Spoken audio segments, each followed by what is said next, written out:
Hello students, আশা করি তোমরা ভালোই আছো এবং পড়াশোনার সাথেই আছো। যাই হোক, আজকে আবার একটা নতুন এপিসোড নিয়ে আমি তোমাদের সামনে আসলাম।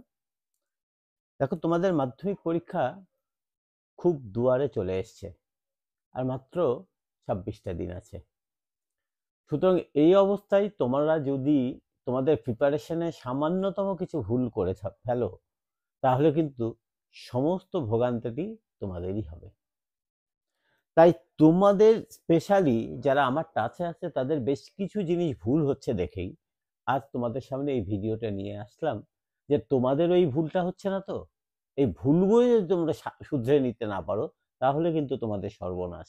এগুলোকে কিছুকে ভুল বলছি, কিছুটা বলছি যে তোমাদের প্র্যাকটিস। এইবার এই ভিডিওটার প্রথম থেকে শেষ অবধি তোমাদের দেখার জন্য আমি বলছি, কারণ সামান্য জায়গা স্কিপ করে গেলে অনেক কিছু তোমাদের স্কিপ করে যাবে।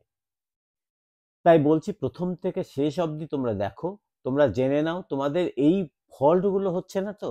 যদি এই ফল্টগুলো হয়, এখন এই 26 দিনে তোমরা নিজেদেরকে শুধরে নিতে পারবে।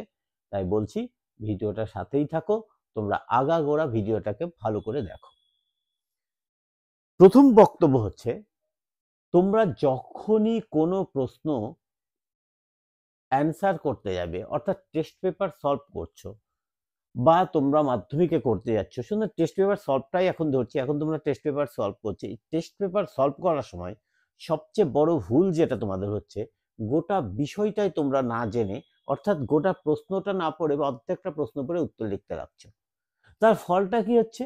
তার ফলটা লাস্টের দিকে কি বলেছে সেটা দেখোই নি, হয়তো যা বলেছো ঠিক তার বিপরীতে তোমরা উত্তরটা করছো। উদাহরণস্বরূপ একটু তোমাদের বলে দিই, দেখো আমি গত ভিডিওতে বেশ কিছু কথা বলেছিলাম। সেই কথাগুলোর তোমরা খাপছাড়া অংশ নিয়ে অনেকেই কমেন্ট করেছো। বুঝতে পারছি যে গোটা ভিডিওটাই তোমরা শোনোনি।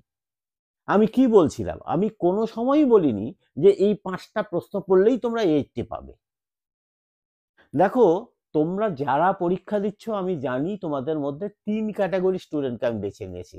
এক ক্যাটাগরি স্টুডেন্ট হচ্ছে কি, যে 80% এর অ্যাবাভ এখনই পাচ্ছে, তারা এবার 95+ দিকে এগোচ্ছে। নেক্সট যারা আছে তারা 30 to 60 বা 70-80-র মধ্যে রান করছে। আর বাকি কিছু স্টুডেন্ট আছে যাদের সংখ্যা কিন্তু নেহাত মন্দ নেই, প্রায় 3-4 লাখ স্টুডেন্ট হবে গোটা ওয়েস্ট বেঙ্গলে। তারা কিন্তু 20 থেকে 30% মার্ক রিজার্ভ করতে পারে। এইবার আমি বলেছিলাম যারা 20 থেকে 30% মার্ক রিজার্ভ করে, এখন করেছে এবং টেস্টে করেছে, তারা কিভাবে পড়াশোনা করছে, তাদের পড়াশোনার মানটা কি। তাদের মধ্যে অনেকেই এখনো দিনে আধা ঘন্টা পড়ছে না, কোনো মতে টিউশনি যাচ্ছে আসছে, টিউশনিতেও যাচ্ছে না, বই খুলছে না। সুতরাং তাদের পক্ষে যদি এই একটা মাস সময় দেয়, এই 28টা দিন সময় দেয়, এবং তাদের 28টা দিন সময় দেওয়ার জন্য আমি বলেছিলাম যে ওই 5টা কোশ্চিন পেপার আমি সিলেক্ট করে দিয়েছিলাম, যে 5টা কোশ্চিন পেপার আমার মনে হয়েছে এই 5টা কোশ্চিন পেপারও যদি তারা সলভ করতে পারে, তাহলে তারা 80% মার্ক পর্যন্ত কমন পেতে পারে।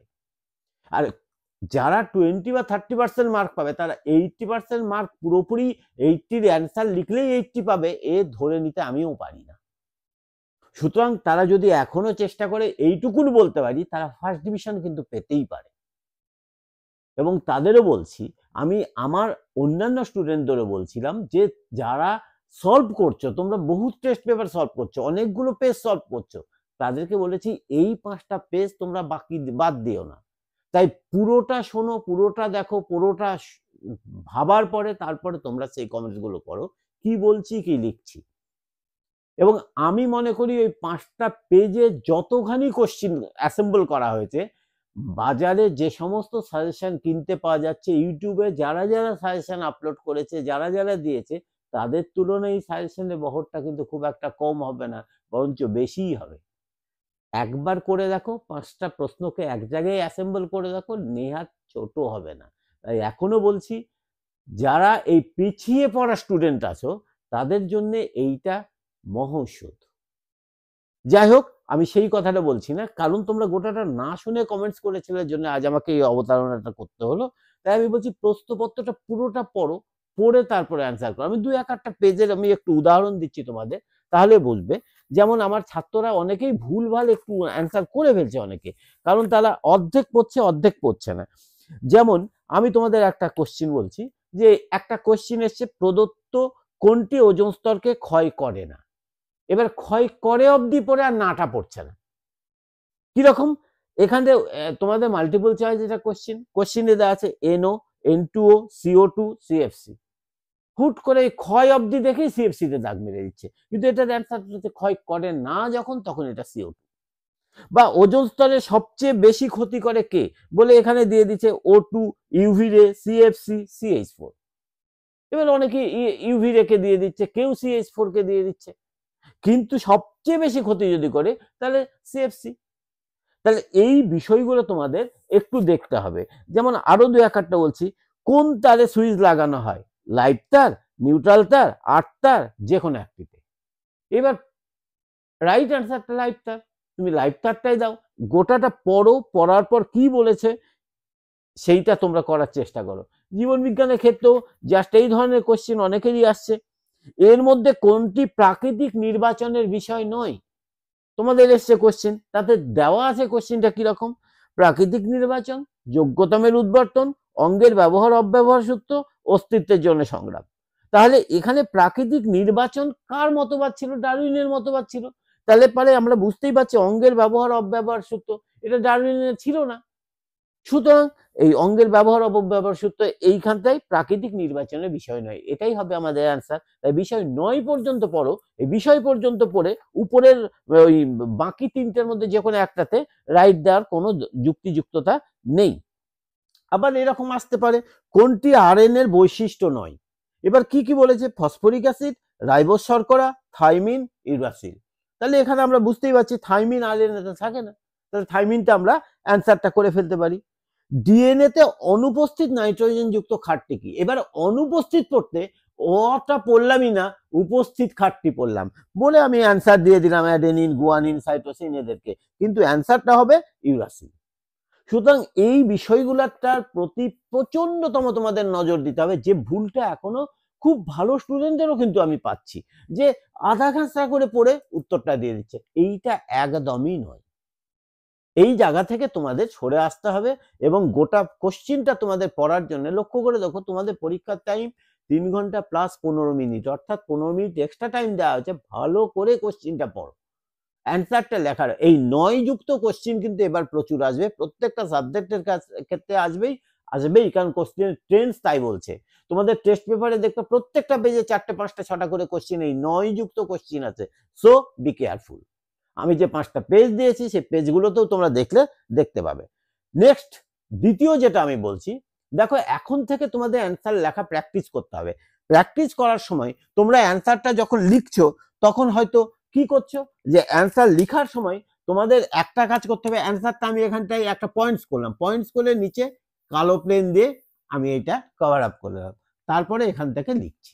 এই বিষয়টা কিন্তু করতে হবে এখন থেকে। তোমাদের ডাবল কালার পেনটা ইউজ এখন থেকে করতে হবে। যদি এখন থেকে না করো, পরীক্ষার হলে গিয়ে করতে শুরু করো, তাহলে দেখো এই ভুলটা তোমাদের থেকেই যাচ্ছে, হয়তো সেখানে করলেই না। তাই প্র্যাকটিসটা আজ থেকেই শুরু করো। নেক্সট, প্রশ্নের যে মান, ধরো 2 মান, 3 মান, 4 মান, 5 মান, যে মানের কোশ্চিন এসছে তোমাদের সেই মান অনুযায়ী অ্যান্সারটা লিখতে হবে। 2 মানের জন্য আমার যেন 3 লাইন বা 2 লাইনের বেশি উত্তরটা না হয়। 4 মানের জন্য একটু বড়, সেটা 60, 100 এর বেশি যেন না হয়। এই ওয়ার্ডের মধ্যে যেন আমাদের থাকে। এই বিষয়গুলো এখন থেকে প্র্যাকটিস করতে হবে। যদি আমার অ্যান্সার কোনো ক্ষেত্রে অনেক বড় হয়ে যাচ্ছে বা বেশ কিছু ছোট হয়ে যাচ্ছে, সেইটাকে কিন্তু এখনই নির্দিষ্ট মানের জন্য নির্দিষ্ট অ্যান্সারের প্র্যাকটিসটা অবশ্যই করতে হবে। সেইটা যদি তুমি ভুল করে থাকো তাহলে তোমাকে কিন্তু পস্তাতে হবে নাম্বারের দিক থেকে। খাতা মাধ্যমিক পরীক্ষার মতো করে যে কোশ্চিন গুলো দেওয়া আছে ঠিক সেইভাবে কোশ্চিন নাম্বার দিয়ে তুমি প্র্যাকটিস করো। ধরো মাধ্যমিক পরীক্ষায় আমি বলছি এখানটায় তোমাদের একের এ তার 1, 2 এইভাবে লিখাটা প্র্যাকটিস করো। আর একটা করবে কি, মাধ্যমিকে যখন লিখবে তুমি একের এবার কি বলা হয়েছে, একের বি এর 1, 2 এইরকম সিকোয়েন্সে করবো। অর্থাৎ যখন তুমি নাম্বারের গুলো করছো এক জায়গাতে নাম্বার করলো, আবার তোমার একের চলে আসলো, এখানে একের A1 আবার এখানে 3 করলা, এইরকম করে উত্তরটা করার চেষ্টাটা করবে না। অর্থাৎ আমি বলছি একের একে একের এর 3টা এখানেই দেখো, এই 3টা এখানে উত্তর করার চেষ্টা করো, এইরকম করে করবে না। এই প্র্যাকটিসটা এখন থেকে রাখতে হবে, এবং মাধ্যমিকের এই প্র্যাকটিসটা না রাখলে পরে সমূহ বিপদ তোমাদেরই হবে। খাতার উপরে তোমরা এমনি সাধারণ খাতাতেও যদি প্র্যাকটিস করো তাও একটা কাজ করবে কি, খাতার উপরে খাতার ডান দিকে 1, 2 এইভাবে পেজ নাম্বার দেওয়া প্র্যাকটিসটা এখন থেকে করো। না হলে কি হবে, মাধ্যমিকের সময় তোমরা যে লুজশিট গুলো নেবে সেই লুজশিট গুলো দেখবে ভুলভাল করে তোমরা সেট করে ফেলছো। তাই সেখানে 1, 2, 3, 4 করে নাম্বার দেওয়া যদি এখন থেকে প্র্যাকটিস করি, সেই ভুলটা গিয়ে মাধ্যমিকে হবে না। সেই ভুলটা সংশোধন করার জন্য তোমাদের বলছি খাতার উপরে পেজ নাম্বার দেওয়া শুরু করো। নেক্সট যে কাজটা বলছি, তোমাদের বলেছিলাম যে তোমরা যখন লিখবে একটা পেনকে তোমরা নিয়ে নাও, যে পেনটা তোমার হাতে সবচেয়ে বেশি বসছে। এই বসার জন্য এখন থেকে তুমি ব্র্যান্ডিংটা সাপোর্ট করে নাও, কোন ব্র্যান্ড তোমার হাতে সবচেয়ে ভালো। কারো হাত একটু বড় সড়ো সাইজ যারা, তাদের ক্ষেত্রে একটু মোটা ধরনের পেনটা ভালো বসে, আবার কারো যারা একটু ছোটখাটো সাইজ আছে তাদের ক্ষেত্রে একটু চিকন পেন বসে। যে পেনটা তোমাদের হাতে বসে সেই পেনটা দিয়ে এখন থেকেই লেখা প্র্যাকটিস করো। এই ব্র্যান্ডটাকে তোমরা আজকের 26 দিন পরে যখন মাধ্যমিক পরীক্ষা দিতে যাবে তখন আর চেঞ্জ করবে না। এতে হবে কি, তোমাদের স্পিড ভালো হবে, লেখা ভালো হবে, লেখার কোয়ালিটি ভালো হবে। এই 3টে জিনিস তোমাদের খুব ভালো হবে। নেক্সট বলছি, তোমরা ম্যাথ, ফিজিক্যাল সায়েন্স, তারপরে ফিজিক্যাল সায়েন্সের ম্যাথ, এগুলো কিন্তু পুরো অঙ্কটা পুরোটা করে লাস্টে যখন অ্যান্সার লিখছো তার এককটা সহ অ্যান্সারটা লিখছো কিনা। ধরো একটা অঙ্ক করলে, অঙ্ক করার পর এখানটায় তোমরা অ্যান্সার কথাটা লিখবে, এই অ্যান্সারটা লিখবে। সেই অ্যান্সারটা তোমরা যদি পুরো ভাবে না লিখো তাহলে পারে কিন্তু তোমাদের খুব পস্তাতে হবে। তাই বলছি এই ক্ষেত্রে যখন অ্যান্সারটা লিখবে, সেই অ্যান্সার লেখার সময় এককটা ঠিক মতো দিলে কিনা দেখবে, কারণ এই এককটার উপরই তোমাদের এই ম্যাথের সহ ফিজিক্যাল সায়েন্সের ম্যাথেরও পুরো নাম্বারটাই থেকে যায়। নেক্সট বলছি, টেস্ট পেপার সলভের সময় সমস্ত কোশ্চেনগুলো তুমি অ্যাটেম্প করছো তো। ধরে নাও তুমি টেস্ট পেপারটা করছো, করার সময় দেখতে পাচ্ছ যে আমার এই পেজে 50টা কোশ্চেন আছে, 50টার মধ্যে তুমি 30টা করছো, বাকি 20টা করছো না, বলছে এগুলো হার্ড আছে, কিংবা এর আগের পেজেই করেছি সুতরাং এবার করছি না। এই ভুলটা যেন না হয়, সমস্ত কোশ্চেনে অ্যাটেম্প করো। যদি না পারো অন্য কোথাও থেকে তোমার স্যারদের কাছ থেকে তুমি জেনে নেওয়ার চেষ্টা করো, না হলে কিন্তু খুব ভুল দেখবে, যেগুলো অ্যাটেম্প করছো না সেগুলোই তুমি আবার ছাড়া পড়ে যাবে। আবারও বলছি, কোশ্চেনটা পুরোটা পড়ে, পুরোটা জেনে, পুরো বিষয়টা বুঝে তারপরে তুমি অ্যাটেম্প করবে। যা আমি আগের ভিডিওতে বলেছিলাম সেই ভিডিওটাকে ভালো করে ফলো করো, তাহলে পরে তুমি বুঝতে পারবে আমি কি বলছি, কাদের জন্য বলছি, কখন বলছি। যারা খুব ভালো তাদের জন্য কোনো সময় বলিনি এই 5টা পেজ করবে, তাহলেই তোমরা 100-এ 100 পাবে। এটা কোনো সময় আমি বলিনি, বলবো না, কারণ তাদের জন্য আমি আলাদা সাজেশন দিয়েছিলাম, যে সাজেশনটা দেখে তোমরাই কমেন্ট করেছিলে স্যার এর তাহলে বইয়ের আর থাকলো কি বাকি, এইরকমও কেউ সাজেশন আমাকে করেছিল। যাই হোক, আমি সেই জায়গাতে যাচ্ছি না, আমি শুধু এইটুকুনি তোমাদের রিমাইন্ড করে দিচ্ছি, পুরোটা শুনে পুরোটা পড়ে তারপরে তোমরা করবে। আনফেয়ার কিছু করার দরকার নেই, কিন্তু যেটা তুমি করবে সেইটা পুরোপুরি বুঝে তুমি অ্যান্সারটা করবে, কারণ তোমার এই অ্যান্সার যদি খারাপ হয় তাহলে পরে কিন্তু পরিশেষে নাম্বারটা তোমারই খারাপ আসবে। তাই প্রিপারেশনটা তোমার ভালো হওয়া গভীর দরকার। নেক্সট আমি বলছি কি, এই যে দুটো বড় অ্যান্সার, একটা বড় অ্যান্সার করছি, এখানটায় একটা অ্যান্সার লিখলাম, লিখার পর এটা হয়তো 3 নাম্বার কোশ্চিনের অ্যান্সার লিখলাম, এবার 4 নাম্বার কোশ্চিন লিখছি, 4 নাম্বারটা এখানেই করছি। এই ভুলটা করছি না তো, এখন থেকে প্র্যাকটিসটা 3 নাম্বার এখানে করছি, 4 নাম্বার এই দুটোর মধ্যে কিছুটা পরিমাণ ফাঁক, 2-3 আঙ্গুল মতো ফাঁক দিয়ে, 2 আঙ্গুল ফাঁক দিয়ে আমি লিখবো। কেননা আমরা যখন লিখবো 4 নাম্বার কোশ্চিনটার অ্যান্সার, স্যাররা যখন দেখবেন খাতা তখন যেন স্পষ্টভাবে বুঝতে পারে এই 3 নাম্বার কোশ্চিনের উত্তর এটা আর 4 নাম্বার প্রশ্নের উত্তরটা এইটা। এইটা যেন স্পষ্টভাবে লেখা এখন থেকে প্র্যাকটিস করো, না হলে মাধ্যমিকে গিয়ে মাধ্যমিক পরীক্ষা দেওয়ার সময় প্র্যাকটিসটা হবে না। এইটা ভুলটা কিন্তু অনেকেরই হয়, খাতাতে আমি দেখেছি বহু ছেলের খাতাতে এই ভুলটা পাওয়া যায়। নেক্সট বলছি, এই 3 নাম্বার 4 নাম্বার বড় বড় কোশ্চেনগুলো বিশেষ করে যখন লেখার সময় আমরা কিন্তু জেনারেলি প্র্যাকটিসটা করি না। প্র্যাকটিসটা না করার জন্য আমরা কি করে থাকি, দেখো এই প্র্যাকটিসটা করার সময় আমরা ঘড়ি ধরে ধরে অ্যান্সার করা উচিত। যেমন আমরা 4 নম্বরের কোশ্চেন লিখছি, সেটা 8 মিনিটে হচ্ছে তো? যদি না হয় 9 মিনিটের মধ্যে কমপ্লিট করতে পারছি তো? তাহলে এই 1 মিনিট আমাকে কমাতে হবে কোথায়? ওই শর্ট অ্যান্সার গুলো করার সময় 1 মিনিটটা আমার ওখান থেকে বের করে আনতে হবে। কারণ 3 ঘন্টার বাইরে তো আমাকে কেউ টাইম দিচ্ছে না। আমাকে কোশ্চেন পড়ার জন্য 15 মিনিট দিয়েছিল, কিন্তু 3 ঘন্টার বাইরে আমাকে কেউ টাইম দিচ্ছে না। তাই আমাকে এখন থেকে করতে হবে কি, যখনই অ্যান্সার করব তখন ঘড়ি ধরে ধরে আমাকে অ্যান্সার গুলো এখন থেকে প্র্যাকটিস করো। ঘড়িটা পাশে রাখো, দেখো বড় কোশ্চেনের উত্তরগুলো করছে, তখন এগুলো আমি টাইমের মধ্যে অ্যান্সারটা হচ্ছে কিনা। নেক্সট, কতগুলো জিনিস কিন্তু আমরা এখনো করি না, যেগুলো আমরা প্র্যাকটিস করার সময়, বিশেষ করে আমরা যখন টেস্ট পেপার সলভ করছি, তখন কিন্তু যে যতই বলুক আমরা বেশ কিছু জিনিসকে মিস করে যাই। সেই মিসগুলো কি কি আমি একটু বলছি। দেখো, জ্যামিতি করার সময় আমরা জ্যামিতিগুলো লিখি না। এই লিখাটাকে, এটা কিন্তু খুব বড় ভুল করে যাচ্ছ তোমরা। জ্যামিতিগুলোকে কমপক্ষে লেখার চেষ্টা করো, প্রত্যেকদিন না হয় মাঝে মাঝে করো। দিনে একবার কমপক্ষে 2-4টে জ্যামিতি লেখার চেষ্টা করবে। নেক্সট, ইংলিশের রাইটিং স্কিল, কেউ লিখে কেউ লিখে না। এই রাইটিং স্কিল লেখার প্রত্যেকদিন কমপক্ষে একদম তুমি রুটিন মেনে প্রত্যেকদিন 2-3 রকমের রাইটিং স্কিল নতুন নতুন করে যা যা তোমার টেস্ট পেপারে আসছে সেগুলো লেখার চেষ্টা করো। রচনা আমরা কেউ লেখি না, পড়ে যাই।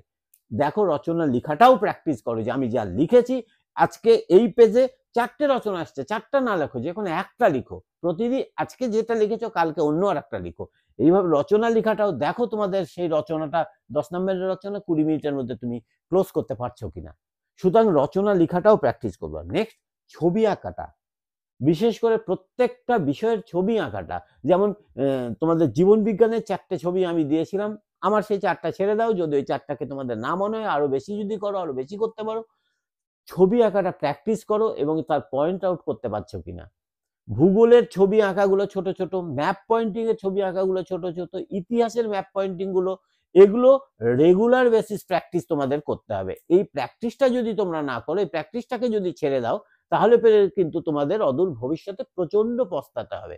তাই এই পস্তানো যাতে মাধ্যমিক পরীক্ষার সময় না পস্তাতে হয়, তার জন্য বলছি তোমরা এখন থেকে এটাকে শুরু করো।